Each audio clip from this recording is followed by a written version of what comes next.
हरिओम आत्मी भक्तजनों, सप्रेम जय श्री हरि, जय राधे राधे। भक्तजनों, आज का प्रसंग है तुलसी माला धारण किसे करना चाहिए। तुलसी माला धारण हमारी समझ से हर किसी को करना चाहिए, किंतु जो वैष्णव हैं उनके लिए अनिवार्य है। अनिवार्य यानी कंपलसरी, जो जिस विषय का ज्ञाता होता है उस विषय का अनिवार्य कहलाता है। अनिवार्य,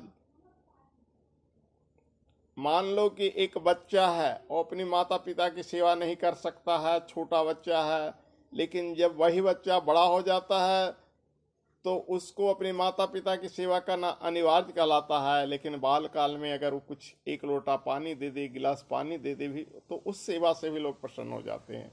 तो वैसे ही तुलसी माला वैष्णव को धारण करना अनिवार्य है, उसकी आवश्यकता है, किंतु हर कोई अगर धारण करे तो भगवान नाराज न होंगे। लोग डरा देते हैं।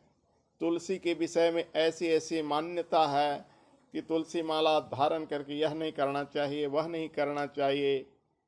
इस कारण से लोग डर से भी तुलसी माला धारण नहीं करते हैं। लेकिन तुलसी शरीर के लिए परम आवश्यक है।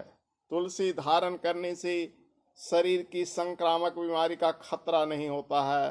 तुलसी धारण करने से शरीर पवित्र होता है।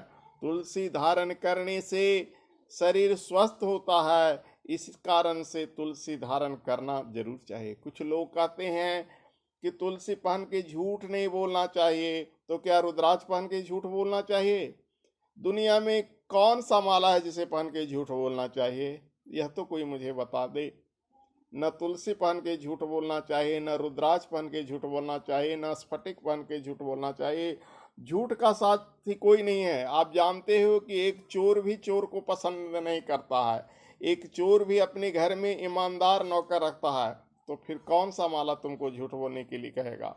लोग कह देता है कि तुलसी पहन के झूठ नहीं बोलना चाहिए, तो रुद्राक्ष पहन के झूठ बोलना चाहिए।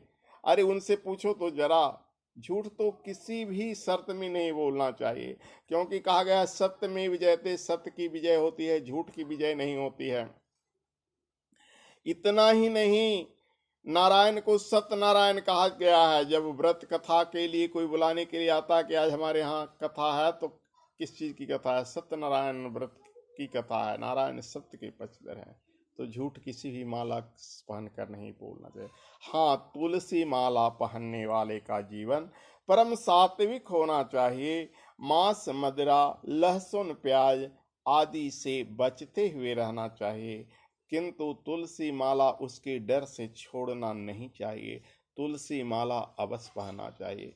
न जाने कब मौत आ जाए। मरने के समय लोग मुख में तुलसी दल देते हैं, तो हो सकता है जिस समय आप मरें आपके परिवार के कोई सदस्य नहीं रहे, तो आपको तुलसी दल नसीब ना होगा।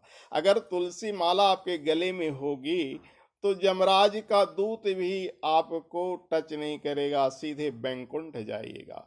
क्योंकि किसी ने कहा है, काल गहे कर केस, न जाने कि तुम्हारे हैं क्या घर क्या परदेश।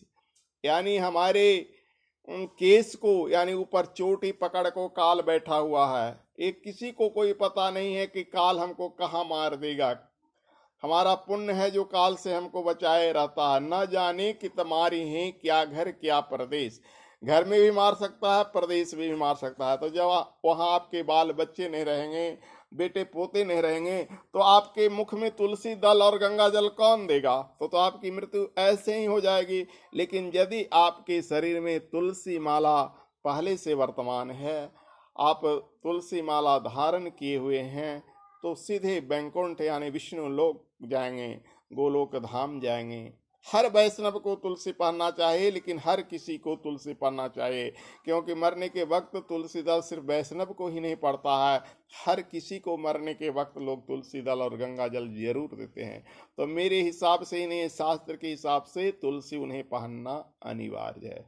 फिर रही कल के वीडियो में मैंने बताया था तुलसी पत्र के विषय में, तो सारे गुण तुलसी काष्ठ में भी हैं जो तुलसी पत्र में गुण हैं। सूखी हुई तुलसी काष्ठ बेकार नहीं जाता है, उसकी माला पहनने से शरीर निरोग रहता है। जब भी हम स्नान करते हैं तो जल तुलसी से धुला हुआ यानी माले से टच किया हुआ जल हमारे शरीर पर जब छिड़कता है तो हमारे सारे पाप ताप कट जाते हैं, शरीर के रोग कीटाणु बैक्टीरिया आदि खत्म हो जाती है। इसलिए तुलसी माला हर किसी को पहनना चाहिए, यही आपसे कहना है। और साथ में यह न दुविधा रखें कि तुलसी माला के साथ अन्य माला नहीं पहनना चाहिए। रुद्राक्ष भी पहन सकते हैं, स्फटिक भी पहन सकते हैं, क्योंकि माँ गायत्री के परम उपासक स्वामी करपात्री जी महाराज के विषय में है कि वो गले में तुलसी माला और रुद्राक्ष माला दोनों पहनते थे। शिव भी कहते हैं कि हम शिव जी विष्णु को मानते हैं और विष्णु जी शिव को मानते हैं। रामायण में भी आया है कि राम जी कहते हैं शिव द्रोही मम दास कहावा सो नरमुहि सपने निभावा। जो शिव का द्रोह करता है उसे राम यानी विष्णु क्षमा नहीं करते हैं, और जो विष्णु यानी राम से द्रोह करता है, शिव की उपासना करता है, उसे शिव कभी क्षमा नहीं करते हैं। इसलिए दोनों माला सामान्य रूप से पहनने में कोई हर्ज नहीं है। हरि ओम तत्सत।